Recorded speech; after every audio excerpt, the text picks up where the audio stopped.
नमस्कार साथियों, current news में आपका स्वागत है। हाल ही में हमारे देश के पर्यावरण, वन और जलवायु परिवर्तन मंत्री भूपेंद्र यादव ने लोकसभा में बताया कि केन बेतवा नदी लिंक परियोजना वस्तुतः राष्ट्रीय महत्व की परियोजना है।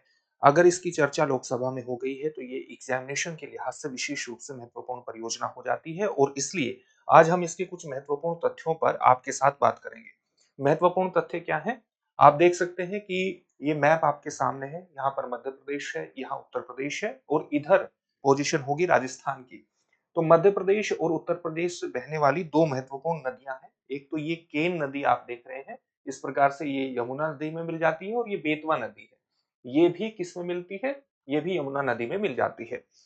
जो राष्ट्रीय नदी जोड़ो परियोजना है, जिसकी पहली बार परिकल्पना अगस्त 1980 में की गई थी, उसके माध्यम से ये लक्ष्य रखा गया था कि जिन नदी बेसिनों में अधिशेष जल है, वहां से ऐसे बेसिनों में जल लेकर के जाना है जहां पर जल की कमी है। तो इसी के अंतर्गत एक महत्वपूर्ण परियोजना है केन बेतवा नदी लिंक परियोजना या नदी जोड़ो परियोजना। इसके माध्यम से केन नदी से जो जल है वो बेतवा नदी बेसिन की तरफ लेकर के जाया जाएगा और इसके लिए एक ये नदी, आप कह सकते हैं नदी नहीं, नहर, इस नहर का निर्माण होना है जिसकी जो लंबाई है 230 किलोमीटर है। न केवल 230 किलोमीटर है बल्कि इस पर एक 77 किलोमीटर लंबा महत्वपूर्ण बांध भी है जिसका नाम है दोधन बांध। दोधन डैम इस पर बनाया जाएगा और इसकी चौड़ाई कितनी है? 2 किलोमीटर है। इस परियोजना पर एक सवाल ये भी उठा है, यहाँ आप देख सकते हैं यहाँ पन्ना टाइगर रिजर्व की अवस्थिति है और केन रिवर की जो पोजीशन है वो पन्ना टाइगर रिजर्व से होकर के निकलती है। इसलिए अगर यहाँ से पानी, अधिशेष पानी को यहाँ पर लेकर जाया जाता है तो उसके पर्यावरणीय प्रभाव बाघों की आबादी पर न हो, इसके लिए सवाल उठाए गए हैं। तो वन्य जीवों को किसी प्रकार का नुकसान ना हो, जैव विविधता को नुकसान ना हो, हमारा जो पौध प्रजातियां हैं उसको नुकसान ना हो, उसको ध्यान में रखते हुए इस पर सवाल तो उठे हैं। लेकिन इससे बहुत बड़े स्तर पर सकारात्मक प्रभाव भी इस परियोजना के हो सकते हैं। किस तरह के सकारात्मक प्रभाव इस परियोजना के हो सकते हैं? देखिए, आप इस पूरे क्षेत्र को अगर देखेंगे तो ये बुंदेलखंड का क्षेत्र है और ये परियोजना मुख्यतः 7-8 जो जिले हैं उनसे होकर, उन जिलों में ये परियोजना है। कौन-कौन से जिले यहाँ पर अवस्थित हैं? आप देखिए, ये उत्तर प्रदेश का ललितपुर, उत्तर प्रदेश का ये झांसी, यहाँ पर महोबा और यहाँ पर बांदा है। इसके अलावा अगर आप मध्य प्रदेश के जिलों को देखेंगे तो यहाँ टीकमगढ़ है और टीकमगढ़ से ही 2018 में काट करके ये ऊपरी हिस्से को काट करके एक जिला बनाया गया था जिसको हम निवाड़ी कहते हैं, जो यहाँ पर नहीं दिखाया गया है। ये पहले का मैप होगा, तो उससे घबराने की आवश्यकता नहीं है। तो टीकमगढ़ हो गया, निवाड़ी हो गया और यहाँ पर छतरपुर हो गया और यहाँ पर पन्ना है। तो एक प्रकार से ये परियोजना मध्य प्रदेश के इन जिलों से होकर के ये परियोजना की जो अवस्थिति है मध्य प्रदेश के पन्ना, छतरपुर, टीकमगढ़ और निवाड़ी में है और उत्तर प्रदेश के ललितपुर, यहाँ पर आप देखिए महोबा, झांसी और बांदा में है। इसके अलावा उत्तर प्रदेश के लगभग उत्तर प्रदेश के 4 जिलों और मध्य प्रदेश के 10 जिलों को ये परियोजना लाभ पहुंचाएगी। क्यों पहुंचाएगी? क्योंकि ये एक बहुउद्देश्य परियोजना है, मल्टीपर्पज प्रोजेक्ट है। जब हम किसी प्रोजेक्ट को मल्टीपर्पज प्रोजेक्ट कहते हैं तो उसके कई महत्वपूर्ण काम होते हैं। इसके माध्यम से हम जल विद्युत ऊर्जा का भी उत्पादन करते हैं, जल विद्युत ऊर्जा भी हासिल करते हैं। हम इसके माध्यम से बहुउद्देश्य परियोजना से सिंचाई जल की प्राप्ति भी करते हैं और पेयजल आपूर्ति भी इस तरह की बहुउद्देश्य परियोजनाओं से होती है। अब आप देखिए कि ये जो परियोजना है केन बेतवा नदी लिंक परियोजना, इसके माध्यम से आप ये देखिए कि ये 103 मेगावाट की जल विद्युत परियोजना भी है जिसमें 27 मेगावाट सौर ऊर्जा शामिल है।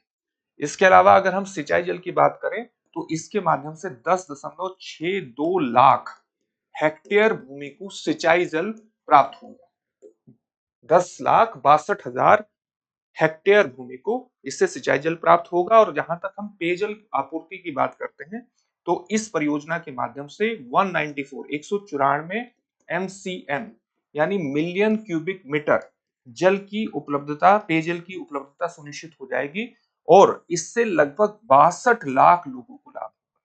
तो आप देख सकते हैं कि बहुत बड़े स्तर पर ये एक लाभ सुनिश्चित करेगा एक बहुत बड़ी जनसंख्या के लिए। इसीलिए इस परियोजना की परिकल्पना की गई थी और वर्ष 2021 के आसपास इसके लिए एक बहुत ही महत्वपूर्ण फंड जुटाया गया था। फंड निर्धारित भी गया गया था, तो एक महत्वपूर्ण परियोजना है। हालांकि इसको लेकर के कुछ पर्यावरणीय सवाल भी है।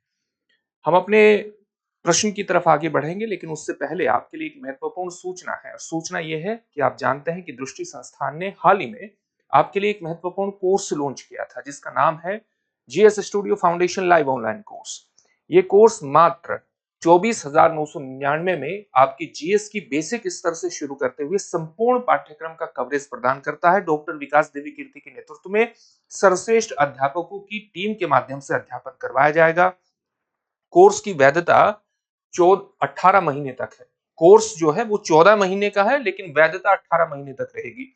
यानी आप एक क्लास को कई बार देख सकते हैं। मात्र 14 महीने की तैयारी में आपका कोर्स कंप्लीट हो जाएगा, लेकिन वैधता 18 महीने तक रहेगी, ताकि अगर कोई क्लास ठीक से समझ में नहीं आई है तो आप उसको बार बार भी देख सकते हैं।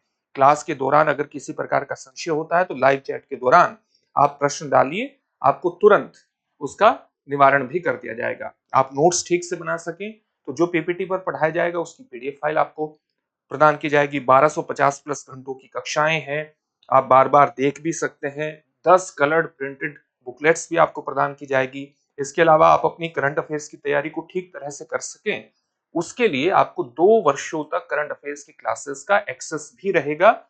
इसके अलावा आप अपनी तैयारी का मूल्यांकन कर सकें, उसके लिए प्रीलिम्स और मेंस के 18 टेस्ट भी आपके होंगे।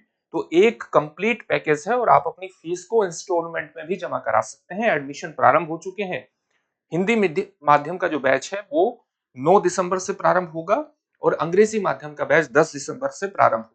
तो देरी किस बात की, अभी डिस्क्रिप्शन में दिए गए लिंक पर क्लिक करके अपने एडमिशन को सुनिश्चित कीजिए। और अगर किसी भी प्रकार का डाउट है तो 8750187501 पर कॉल करके अपने डाउट को क्लियर कर सकते हैं। एक और महत्वपूर्ण सूचना यह है कि दृष्टि संस्थान ने अपनी नई शाखा रांची में भी खोल दी है, जहां पर आप यूपीएससी और JPSC Jharkhand public service commission की अपनी तैयारी कर सकते हैं। तो अगर आप वहां पर उसी के आसपास के क्षेत्र में हैं तो आपको दिल्ली आकर के भारी भरकम खर्च करने की आवश्यकता नहीं है। आप हमारी झारखंड की रांची शाखा में जाइए, वहां पर भी झारखंड पब्लिक सर्विस कमीशन और यूपीएससी की तैयारी आप कर सकते हैं। तो ये दृष्टि संस्थान की तरफ से दिया गया एक और नायाब तोहफा है। तो वहां पर अपने एडमिशन को लेकर के अब आप अपनी तैयारी कर सकते हैं। अब आपके लिए एक प्रश्न है। प्रश्न क्या है? केन बेतवा रिवर लिंक परियोजना के तहत कुल कितने हेक्टेयर क्षेत्र की सिंचाई होने की संभावना है? आपके सामने ऑप्शंस क्या है? 5 lakh hectare, 7 lakh hectare, 10.62 lakh hectare या 12 लाख हेक्टेयर। इस प्रश्न का उत्तर कमेंट बॉक्स में कमेंट करके जरूर दीजिए। फिर से एक नई सेशन में आपसे मुलाकात होगी। धन्यवाद। अब एग्जाम की तैयारी को और बेहतर करने के लिए हमारे चैनल को लाइक, शेयर और सब्सक्राइब करना ना भूलें।